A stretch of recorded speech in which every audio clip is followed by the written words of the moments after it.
What's up everyone, welcome to the Games Tribune. This is Wizard1, bringing some World at War gameplay, some team deathmatch on Hangar here.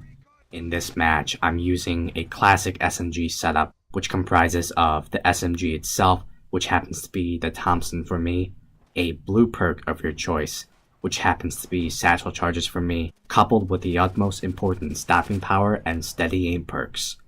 So before I get along with the rest of this commentary, I would like to apologize in advance if you guys hear some footsteps or doors opening and shutting in the background. I'm doing this recording in my room at my frat at the moment, and the walls here are pretty thin, so it's pretty easy to hear what's going on inside the hallways from where I'm at right now. But anyways, as many of you guys have probably figured out based on the title of this video, I'm revisiting World at War, or at least the multiplayer aspect of it right now in 2019. And what you guys will see in this video is a pretty accurate representation of what World at War is like, or at least for Xbox Live. Can't say too much about PSN or PC since I haven't played them recently.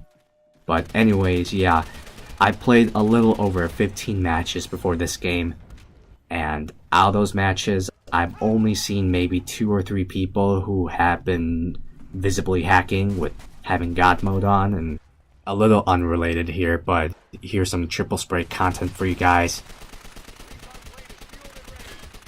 I'm sorry you guys have to deal with MP40 footage, however, I know it's not the most spectacular thing to see. For those of you who don't know what I'm talking about, the MP40 TLDR was the god gun out of all god guns from any Call of Duty series, as many people would argue. Yeah, it was that overpowered. But anyways, like I was saying, 2 to 3 hackers from the past 15 matches was a very big surprise for me. I was low-key expecting this game to be kinda unplayable with too many hackers everywhere, but that was clearly not the case. Playing this match and the matches before it felt pretty familiar to playing matches back 10 years ago, and that made me really happy since World at War is the very first Call of Duty I've ever gotten into in terms of the multiplayer experience, and thus is a very nostalgic game for me. I've gotten to Call of Duty 2, the big red one I think, on the GameCube, that's what it was called, and Call of Duty 3 on the Wii, then World at War on the Wii, and a few months later, I got into World at War on the PS3, and that's what started it all for me. After then, I got Call of Duty 4, then Modern Warfare 2, then Black Ops, and Modern Warfare 3, and for those of you who follow the Games Tribune, you guys may know that I played my fair share of Call of Duties, and that's all started because of World at War. And needless to say, this game has a very special place in my heart, as cliche as that sounds. But yeah, for those of you who may share the same feelings as me with World at War, this is pretty good news for you guys, or at least on the Xbox. I can't say again for the PSN or PC since I haven't played them. I don't know what it's like these days in 2019, but on the Xbox, it's still definitely playable. My only gripe with World at War, from my experience, is that if you don't have the map packs, you get kicked out of matchmaking if, unfortunately, you get a map that you don't have.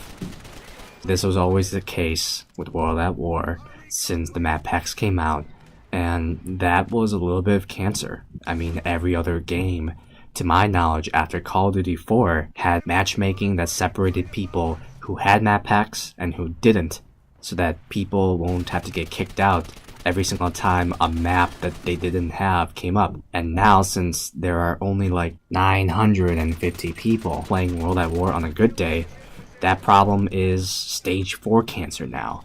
A lot of times I found myself just getting kicked out of matches or not being able to join matches in progress just because I didn't have that map pack that still costs like $25 for me to get. And honestly, I find that just garbage. But again, that's the only gripe I've had so far. I also may be a little bit biased since I always see World at War with some nostalgia glasses because, again, as I've said before, World at War always has a special place in my heart. Yeah, I should probably start talking maybe at least once about the gameplay. So right here is some defensive gameplay. Most of this video you've seen up until now has been pretty much just running gunning, but right here I guess is a decent example of what defensive gameplay looks like. And a lot of people are just charging me and I'm just picking them off one by one, just taking advantage of their forward momentum towards me. And yeah, nothing much else to say besides that. So right now, I guess my team is pretty much neck and neck with the enemy team, but things don't turn out well and my team loses by like 4 kills. Despite my performance, my team was not as good as the enemy team in terms of not dying, and that kind of offset my kill death ratio in this game. I think it was somewhere around 26-6, which is not the best game ever, but it's not that bad either, if I do say so myself. But yeah, I don't really have much else to say, so I'm going to wrap up this commentary. For those of you who have played World at War on the Xbox and enjoyed it in the past, I definitely recommend you guys to take a trip down memory lane and relive the moments of World at War. And for the most part, I don't think too many of you guys will be too disappointed, or at least that's my hunch from my experience. And yeah guys, definitely remember to subscribe to the Games Tribune in order to stay tuned for the next exciting content that you guys will find out from clicking that subscribe button. See you later guys.